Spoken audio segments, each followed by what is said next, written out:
अस्सलाम वालेकुम नाज़रीन, मैं हूं आपका होस्ट डॉक्टर अमीर हमज़ा और आप देख रहे हैं हमारा यूट्यूब चैनल। नाज़रीन, इस वक्त इस्लामाबाद में जो डॉक्टर मारंग बलोच एक प्रोटेस्ट कर रही हैं और वो जो बलोच लोग जो इस वक्त पाकिस्तान के मुख्तलिफ सिक्योरिटी फोर्सेस के कब्ज़े में हैं, गैर कानूनी एक्स्ट्रा जुडिशल तौर पे उनको अरेस्ट किया गया है या उनको मार दिया गया है, उसके अगेंस्ट वो प्रोटेस्ट अपना रिकॉर्ड करवा रही हैं। डॉक्टर मारंग बलोच का मैं एक आपको मुख्तसर सा उनकी जो बायोग्राफी है वो बताता हूँ। डॉक्टर मारंग बलोच का तल्लक बलोचिस्तान कल्लात से है, लेकिन वो रहते कोयटा में थे। उनके जो फादर थे वो पाकिस्तान वापडा में मुलाजिम थे, लेकिन फिर उनकी वालदा की कुसियत ख़राब हुई और उन्हें कराची शिफ्ट होना पड़ा। ये बात है तकरीबन कोई 12 दिसंबर 2009 की कि उनके जो वालिद थे, अब्दुल गफ़ार नाम है उनका, उनको उठा लिया गया। पाकिस्तान के कुछ सिक्योरिटी फोर्सेस के अदारे उनको उठा लिया गया। फिर 2 साल बाद तकरीबन जुलाई 2011 में उनकी डेड बॉडी मिली, जिसमें तशद्दुद निशानात मौजूद थे। फिर उसके कुछ अरसे बाद उनके भाई को भी उठा लिया गया, जिसको 3 महीने कैद में रखा गया। जिस वक्त उनके भाई को उठाया गया, उनकी उम्र थी तकरीबन 16 साल और उन्होंने फिर प्रोटेस्ट शुरू किया, अपनी आवाज़ बुलंद करना शुरू की इस मामले में। और वो मामला आज यहाँ तक पहुँच चुका है जो कि बलूचिस्तान में मुख्तलिफ लोग जो जिनके कोई प्यारे उठाए गए थे, गैर कानूनी तौर पे एक्स्ट्रा जुडिशरी किलिंग की गई है जिनके खिलाफ, या वो लोग जिनका कोई अता पता ही नहीं है वो कहाँ पे हैं, उनके लिए वो अपना प्रोटेस्ट रिकॉर्ड करवा रहे हैं और इस वक्त वो इस्लामाबाद की सड़कों पे बैठे हुए हैं। उनसे डील करने के लिए मुल्क के मुख्तलिफ जो सिक्योरिटी अदारे हैं या हमारे जो ब्यूरोक्रेसी है, वो वक्तन फ़वक्तन कुछ लोग उनसे मिलने आ रहे हैं, उनसे मुज़ाकरात कर रहे हैं। कहीं मुज़ाकरात हो पा रहे हैं, कहीं नहीं हो रहे। और बाद डिस्कशन में उन्होंने ये भी कहा कि हम आपके तमाम अफराद छोड़ने को तैयार हैं। उन पे जो FIRs हुई हुई हैं या बगैर FIR के जो लोग उठाए गए हैं, उनको हम छोड़ने के लिए तैयार हैं। लेकिन 10 साल से पहले, यानी कि 2013-14 से पहले जो लोग उठाए गए हैं, उनकी कोई ज़िम्मेदारी हमारी नहीं है। उनका कोई अता पता हम आपको, उनकी कोई गारंटी हम आपको नहीं दे सकते। इस पर मारंग बलोच जो कि खुद एक डॉक्टर हैं बाय प्रोफेशन, उन्होंने कहा है जी कि अगर आपने बंदे सारे उठाए हैं तो हमें अपने, जब तक आप हमारा आखिरी बंदा नहीं छोड़ते, हम यहाँ से ये धरना ख़त्म नहीं करेंगे। आप चाहे यहाँ पे ठंडा पानी हम पे फेंकें, आप लाठी चार्ज करें।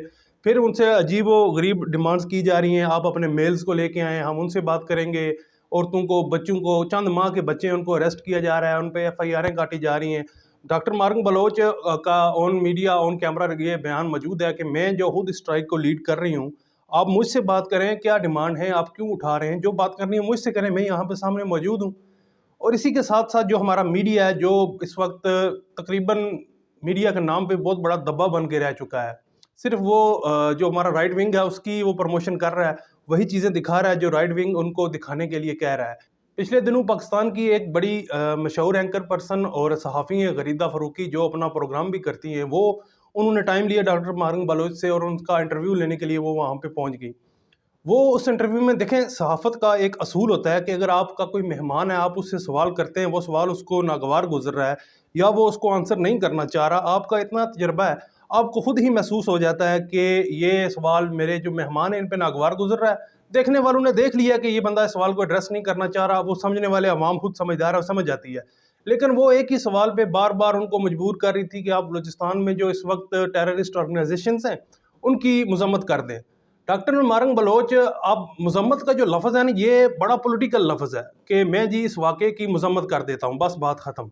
एक शख्स या वो खातून जिसने सारी ज़िंदगी बलूचिस्तान में रहना है, वो उन लोगों की किस तरह मजम्मत करे? क्या वो उससे अपना बदला नहीं लेंगे? मीडिया पे आके आप उससे मजम्मत करवा रहे हैं। अब उनके हर चीज़ एक्शन नहीं होता, बाज़ दफ़ा कोई चीज़ स्टेट के गलत कामों का रिएक्शन भी होता है, तो वो रिएक्शन के तौर पे रेजिस्टेंस मूवमेंट कायम हो गई हैं। आप इस तरह किसी चीज़ को ऐसे सरेआम मीडिया पे आके किसी को मजबूर नहीं कर सकते कि आप इस चीज़ की मजम्मत कर दें। फिर उन्होंने क्या किया कि वो जो उस क्लिप में सिर्फ वो बातें जो ये नज़र आ रहा था कि डॉक्टर मारंग बलोच के मंशूर के ख़िलाफ़ जा रही हैं, उन्होंने वो अपलोड कर दी अपने सोशल मीडिया पे। और जो बाकी काम की बातें थी, उन्होंने वो प्रोग्राम अभी अपलोड नहीं किया। अभी वीडियो बनने के जब तक अपलोड होती है मेरी, तब तक शायद वो प्रोग्राम अपलोड हो चुका हो। लेकिन अब तक जो सोशल मीडिया पे भूचाल आया हुआ है, कुछ लोग डॉक्टर मारंग बलोच के हक़ में खड़े होके हैं, कुछ खिलाफ़ बोल रहे हैं, कुछ डॉक्टर गरीदा फ़ारूकी को तनकीद का निशाना बना रहे हैं, कुछ लोग गरीदा फ़ारूकी को तनकीद का निशाना बना रहे हैं कि इन्होंने ये मजबूर कर रही हैं उसको बार बार।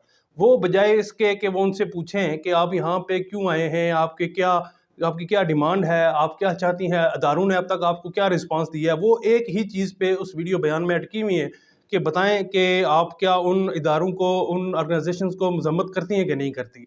وہ بس یہی سمجھ لیں کہ وہ انٹرویو ہی اسی لیے لینے آئی تھی ان کے پاس کہ ان سے جو بلوچستان کی لبریشنز جو آرگنائزیشن ہے، جو تنظیمیں ہیں، ان کی مذمت کروا لیں، ان کو اپلوڈ کر کے جو ان کی بیس ہے بلوچستان سے، ان کو جو تھوڑی بہت سپورٹ مل رہی ہے لوگوں کی. دیکھیں بلوچستان کا ہر شہری کسی نہ کسی آرگنائزیشن سے جڑا ہوا ہے، کیونکہ وہ لوگ کافی عرصے سے ظلم کی چکی میں پیس رہے ہیں، تو اس کے ریاکشن کے طور پہ کوئی نہ کوئی کسی نہ کسی آرگنائزیشن سے جڑا ہوا ہے. آزاد کشمیر میں آپ دیکھ لیں کافی ساری اس طرح کی لبریشن پارٹیز موجود ہیں. لوگ ظاہری طور پہ نہ صحیح اندرونی طور پہ ان پارٹیوں سے محبت رکھتے ہیں، ان کے ساتھ جڑے ہوئے ہیں.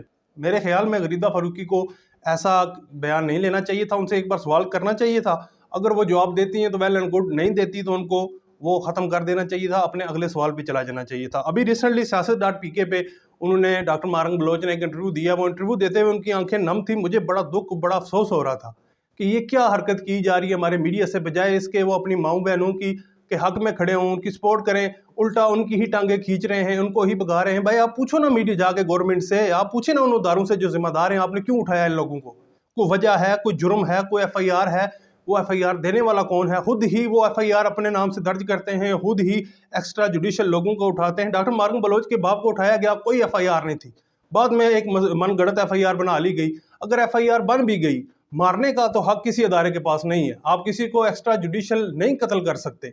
جی انکاؤنٹر کر دیا گیا، کیسے انکاؤنٹر کر دیا گیا؟ ایک بندہ جو وابڈا کا ملازم ہے، کوئٹہ سے اٹھ کے وہ کراچی میں گیا، آپ اس کو اٹھاتے ہیں، اس کو 2 مہینے بعد قتل کر کے لاش اس کے اسپتال میں پھینک جاتے ہیں. یہ تو کوئی طریقہ نہیں ہے. یہ تو پھر یہی سمجھ لیں کہ یہ ایک بنانا ریپبلک ہے. جس آفیسر کا دل کرے گا اپنے دشمن کو، اپنے خلاف بولنے والے کو کھڑا کر کے چوک میں گولی مار کے اس پہ دہشت گردی کا الزام لگا دے گا. یہ دہشت گرد تھا، میں نے اس لیے مار دیا. بھائی ثابت کرو. جب تک آپ جرم، آپ اس کا گناہ ثابت نہیں کرتے، وہ بے گناہ ہے. آپ میڈیا پہ آ کے، آپ عدالت میں جا کے اس کا جرم، اس کا گناہ ثابت کریں. اگر نہیں ثابت ہوتا تو اس کو چھوڑیں. یہ آپ کا فیلئر ہے کہ آپ اپنا اس کو مجرم نہیں ثابت کر سکے، آپ اس کے خلاف ثبوت نہیں لا سکے. ملک کا نظام، عدالتی نظام ثبوتوں پہ چلتا ہے، آپ کی باتوں پہ اور آپ کی سوچ پہ نہیں چلتا.